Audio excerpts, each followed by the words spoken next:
नाजरीन अस्सलाम वालेकुम।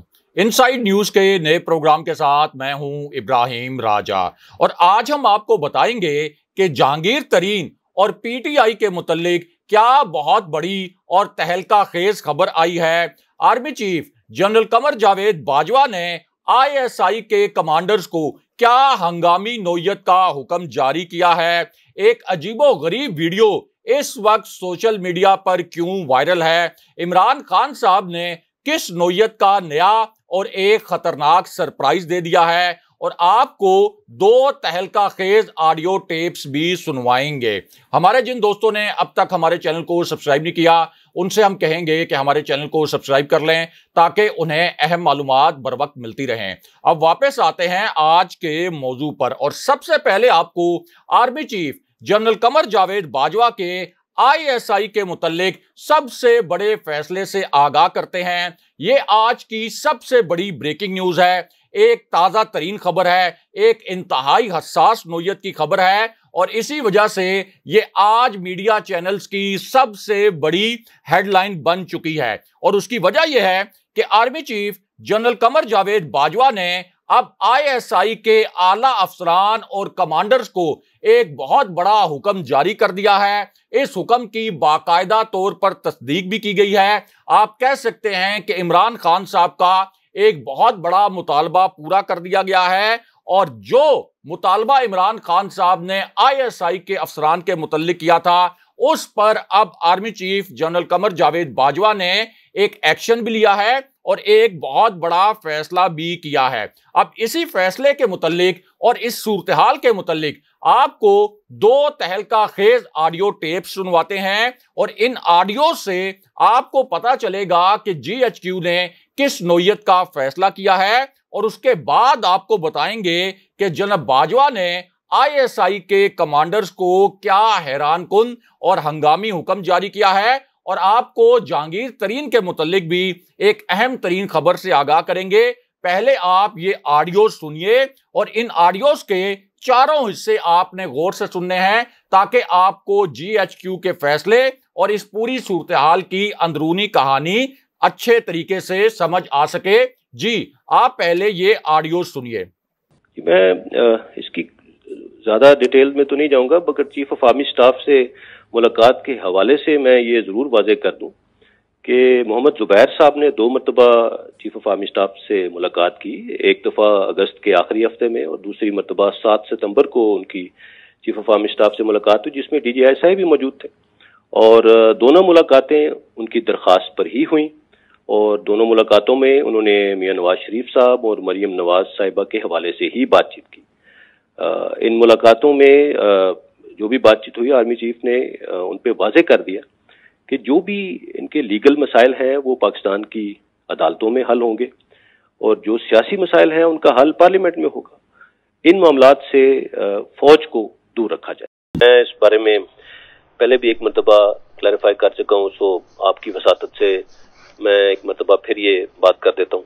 शेख रशीद साहब ने जो बयान दिया उस बारे में खास तौर पे उन्होंने रेफर किया कि जी प्रॉब्ली उन्होंने ये कहा था कि उस मीटिंग में किसी भी चीफ ने ये नहीं कहा कि ये साजिश नहीं थी। अनफॉर्चुनेटली ये ऐसा बिल्कुल नहीं है। मैं बड़ा क्लैरिटी के साथ आपको ये बता दूं कि उस मीटिंग में chairman joint chief of staff committee, तीनों सर्विसेज चीफ्स और डीजीआईएसआई इस तमाम मौजूद थे और उस मीटिंग में बहुत वाज़ेह तौर पे बहुत मुफस्सल अंदाज में शुरका को ये एजेंसीज की तरफ से अपडेट किया गया, ये ब्रीफ किया गया कि किसी किस्म की कोई साजिश या इस चीज के कोई शवाहिद, कोई एविडेंस नहीं है। ऐसा कुछ नहीं हुआ और हमारी एजेंसीज दिन रात यही काम करती हैं। वो 24 घंटे पाकिस्तान के दुश्मनों के अज़ाइम को खाक में मिलाना ही उनका काम है और 24 घंटे वो पाकिस्तान के खिलाफ होने वाली साजिशों और इन चीज का इतराक रखना और उनको काउंटर करना, ये उनका काम है। सो उस मीटिंग के अंदर चेयरमैन जॉइंट चीफ, तमाम सर्विसेज चीफ्स और डीजीआई, इन तमाम की तरफ से तमाम शुरका को ये बहुत वाज़ेह तौर में बहुत मुफस्सल अंदाज में बता दिया गया था कि हमारे पास इस सारी चीज को बड़े बेहतर तरीके से देखा है और बहुत प्रोफेशनली उनको ब्रीफ किया गया कि there is no such thing, no such evidence of any conspiracy in this whole thing. मैं उस पे that is a diplomatic word, diplomatically इस तरह की चीजों को यूज किया जाता है। आई एम श्योर डिप्लोमेट्स इसको बेहतर तरीके से एक्सप्लेन कर सकते हैं। ऑब्वियसली उसी के मद में आगे जो भी एक्शन लिया गया डिप्लोमेटिकली लिया गया। तो हमारी तरफ से जो कुछ भी बताया गया उसमें बहुत क्लियरली ये बता दिया गया था कि there is no evidence of any conspiracy in this whole. तहरीक अदम एतमाद सौदे के बगैर मुमकिन नहीं हो। यहाँ पर अदम एतमाद का नाम है, एस्टेब्लिशमेंट के बगैर मुमकिन नहीं है। कोई डील करके इक़्तिदार नहीं चाहते। पाकिस्तान में तहरीक अदम एतमाद उस सूरत में अमूमन कामयाब होती है जब एस्टेब्लिश आपकी पुश्त पे हो। एस्टेब्लिशमेंट करती है, वो डील का नतीजा होता है। जब भी अदम एतमाद से होते हैं तो यकीनन डील का नतीजा। एस्टेब्लिशमेंट के बगैर अदम एतमाद की तहरीक को कामयाब नहीं किया जा सकता, क्योंकि एस्टेब्लिशमेंट भी एक तीसरी कुव्वत के तौर पे या चौथी कुव्वत के तौर पे पार्लियामेंट में यानी बकलम खुद जो है वो मौजूद। इन हाउस चेंज तो जिनकी वजह से होता है, जिनकी मदद से होता है, हम उनकी मदद नहीं लेना चाहते और हम चाहते हैं कि अगली हुकूमत का फैसला पाकिस्तान की आवाम का बेल ना मिले। तो मेरा तो ये जो मुकदमा है ये जनरल फैज साहब का बनाया हुआ है, उन्हीं का चलाया हुआ है। ये सजा भी उन्हीं के ईमा पर, उन्हीं की कोशिशों से दी गई है। इसलिए मेरा ये मुकदमा बिल्कुल स्टैंड नहीं करता। और मैंने अपनी दरखास्त में ये भी लिखा है कि कुछ जो पनामा बेंच के जजेस थे कि इस एक लफ्ज की वजह से आपकी पूरी की पूरी 22 साल जिद्दोजहद, आपकी पूरी की पूरी जमात धड़म से जमीन पे आ गिरी है और आपका जो जमात का सिर्फ न्यूट्रल के लफ्ज से आपकी जमात का शिराजा बिखर गया है। कल इसने साजिश का पता खुद बता दिया, अपने ही मुंह से सच बोल दिया। फतेह जंग वालों कहता है असल में बात ये थी कि जिस शख्स ने मेरी हुकूमत संभाली हुई थी, जो इंटेलिजेंस का ऑफिसर था, मैं नहीं चाहता था कि उसकी पोस्टिंग हो। कहता था वो शख्स मेरी आंख था और वो मेरे कान था। कहता है कि वो इंटेलिजेंस का ऑफिसर मेरे आईज एंड ईयर्स था। हम जानते हैं कि वो तुम्हारी आंखें और तुम्हारा कान नहीं था, वो तुम्हारे हाथ था जिनसे तुम अपने सियासी मुखालिफिन की गर्दनें दबोचते थे। फतेह जंग वालों, एक तकर्री क्या हुई, इसकी आंखें भी गई, इसके कान भी गए, ये गूंगा भी हो गया, अंधा भी हो गया, बहरा भी हो गया। वो आंखें और कान नहीं थे, वो बैसाखियां थी जिस पर इसकी हुकूमत खड़ी थी।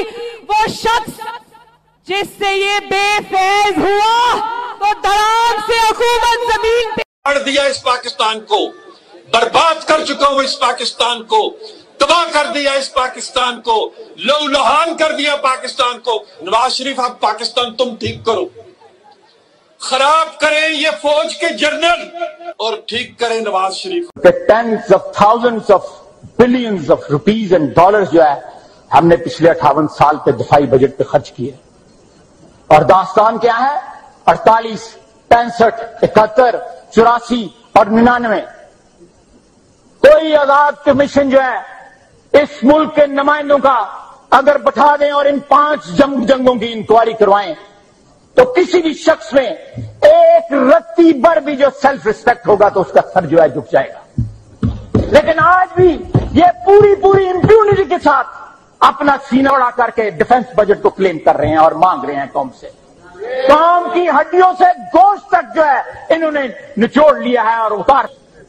कौम एब्जेक्ट पॉवर्टी में रह रही है, कौम जाहिल है, मुफलिस है, गरीब है, पानी का पीने का पानी नहीं मिलता। अगर पीती है तो उसको गैस्ट्रोएंटाइटिस होता है, उसको हाइपेटाइटिस ए और बी और सी होता है। हमें कहा जिसको आगे ले जाए, 28 पे ले जाए, 29 पे ले जाए या आगे कर दें। अभी हो रहा है तो कल फैसला हो रहा है। देखिए मेरे से इतने धोखे किए हैं, मैंने इतने ज्यादा झूठ सुने हैं इस दौर। मुझे तो पता था साजिश हो रही है, मुझे तो पिछली गर्मियों से पता चल गया था, लेकिन मुझे सारा वक्त गलत बताया गया नहीं जी ये हो रहा है तो वो हो रहा है, मैं इसका डिटेल में नहीं जाता। अल्लाह करे किसी दिन सुप्रीम कोर्ट इसके ऊपर जो डॉक्टर अलवी ने प्रेसिडेंट ने जो लिखा हुआ उनको इंक्वायरी करनी चाहिए इसके ऊपर हो तो तब ये सारी चीजें सामने आए। लेकिन मैं अब किसी चीज में मानता ही नहीं हूं। वही जी अब जो मैंने 3 हफ्ते से तो कह रहा था कि मैं 20 को फैसला करूंगा, हमें कहते गए नहीं जी फिक्र ना करें ये हो रहा है वो हो रहा है, और मैंने सिर्फ कहा हमें सिर्फ इलेक्शन डेट चाहिए। डिसोल्यूशन ऑफ असेंबली कब डिसॉल्व करते हैं? इलेक्शन डेट, उसके अलावा कोई बात नहीं होगी। हो रही है बात, ये हो रही है, कल हो रही है, परसों हो रही है, पता था इनको 20, हमने फिर भी 2 दिन आगे किया कि शायद ये, क्योंकि हम जाहिर है कि अगर हमारा तो ऑब्जेक्टिव इलेक्शन है, मुल्क में तो किसी किस्म का इंतशार का हमारा कभी भी प्रोग्राम नहीं था, तो जब हमने वो भी दिया, जब पता चला कि लाल बत्ती के पीछे लगाया हुआ है। जी आपने ये ऑडियो सुनी कि कैसे नून लीग की क्यादत फौजी क्यादत पर बदतरीन हमले कर रही है, और अब आपको army chief general Qamar Javed Bajwa के फैसले के मुतल्लिक सबसे बड़ी और सबसे अहम खबर से आगाह करते हैं, क्योंकि अब इमरान खान साहब ने जो मुतालबा किया था एक ISI के ऑफिसर के मुतल्लिक, और ओवरऑल इमरान खान साहब का जो GHQ से एक मुतालबा था उस पर army chief general Qamar Javed Bajwa ने एक बड़ा एक्शन लिया है। और ये जो एक्शन है, इसी एक्शन में एक हाजिर सर्विस फौजी ऑफिसर का नाम भी सामने आया। ये बहुत हसास नोयत का मामला है, क्योंकि पहली मर्तबा ऐसा हुआ कि एक हाजिर सर्विस फौजी अफसर का नाम इस पूरी सूरत हाल में सामने आया, और फिर इसी फौजी ऑफिसर के मुतल्लिक एक बहुत ही खास किस्म की रिपोर्ट, बहुत हसास नोयत की रिपोर्ट इमरान खान साहब तक पहुंचाई गई। और जब खान साहब ने यह रिपोर्ट देखी तो यह मामला पहले उनके लिए भी बहुत हैरानकुन था, लेकिन जो तहरीके इंसाफ की क़यादत है उसने इस रिपोर्ट की तस्दीक की, और इमरान खान साहब को रिपोर्ट ये पहुंचाई गई थी कि लाहौर में ISI के एक सेक्टर कमांडर मुबैना तौर पर हमजा शहबाज के हक में जो ज़िमनी इंतखाब है इसमें धांधली करवा रहे हैं। ये दावा और इल्जाम तहरीके इंसाफ की जानिब से लगाया गया, और ये जो इल्जाम लगाया गया ये किसी निजी महफिल में नहीं लगाया गया बल्कि कैमरों के सामने लगाया गया। लेकिन अब इस पर बराह रास्त army chief general Qamar Javed Bajwa ने एक बड़ा एक्शन लिया है, और जनरल बाजवा और GHQ की जानिब से इस मामले पर बाज़ाब्ता एक जवाब भी आया है। और इसी पूरी सूरत हाल में जो तहलका खेज खबर सामने आई है, जो कि एक बहुत बड़े अखबार में शाया भी हुई, उसके 2 नुकात आपको मुख्तसरन बताते हैं। अब इस खबर का पहला जो हसास नुक्ता था वो ये था कि army chief general Qamar Javed Bajwa ने अपने तमाम कमांडर्स को एक हुक्म जारी किया है, और एक बहुत हसास किस्म का नुक्ता इस खबर का यह था कि तहरीके इंसाफ की जानिब से ISI के बाज ओहदेदारों पर यह इल्जाम लगाया गया कि वो पंजाब में ज़िमनी इंतखाब में तहरीके इंसाफ को नुकसान पहुंचाने के लिए सियासी जोड़ तोड़ कर रहे हैं। इसी तरह इस खबर के दूसरे हसास तरीन नुक्ते में यह कहा गया कि PTI की जो रहनुमा हैं डॉक्टर यास्मीन राशिद, उन्होंने भी हाल ही में हाजिर सर्विस फौजी अफसरान के नाम लिए और उन पर इल्जाम लगाया कि वो भी पंजाब के ज़िमनी इंतखाबात में सियासी जोड़ तोड़ में मुलव्विस हैं। लेकिन इस खबर का जो तीसरा नुक्ता था वो सबसे हसास नोयत का था। इसी वजह से इस खबर का तीसरा नुक्ता सबसे बड़ी हेडलाइन बन गया, सबसे बड़ी ब्रेकिंग न्यूज बन गया। और खबर के तीसरे नुक्ते में यह कहा गया कि PTI के चेयरमैन इमरान खान साहब ने भी इल्जाम आयद किया कि उनके कुछ उम्मीदवारों ने उन्हें यह बताया है कि उन्हें नामालूम नंबरों से टेलीफोन कॉल्स आ रही हैं और उन्हें तहरीके इंसाफ से तोड़ने की कोशिश की जा रही है। यह भी इस खबर का हिस्सा है। इसके बाद इसी खबर के बहुत हसास नुक्ते में यह भी बताया गया कि ज़िमनी इंतखाबात में जोड़ तोड़ के लिए इमरान खान साहब की पार्टी के रहनुमाओं और कारकुनों पर दबाव डाला जा रहा है। यह इमरान खान साहब का मौक़िफ़ है। लेकिन अब इस पर army chief general Qamar Javed Bajwa और GHQ का एक बराह रास्त जवाब आया है। ये बहुत हसास नोयत की खबर है क्योंकि पहली मर्तबा जनरल बाजवा ने और GHQ ने इस मामले पर रिएक्ट किया है और इस मामले का जवाब दिया है। इस जवाब के जो 2 नुकात इस खबर में शेयर किए गए, यानी जो पब्लिश हुई खबर, वो आपको मुख्तसरन बताते हैं। अब इस जवाब के मुतालिक जो पहला नुक्ता था उसमें कहा गया कि दिफाई जराए ने, यानी फौजी जराए ने ये जो इल्जामात लगाए गए, इन इल्जामात पर अफसोस का इजहार किया है और फिर एक बहुत बड़ा दावा भी कर दिया गया।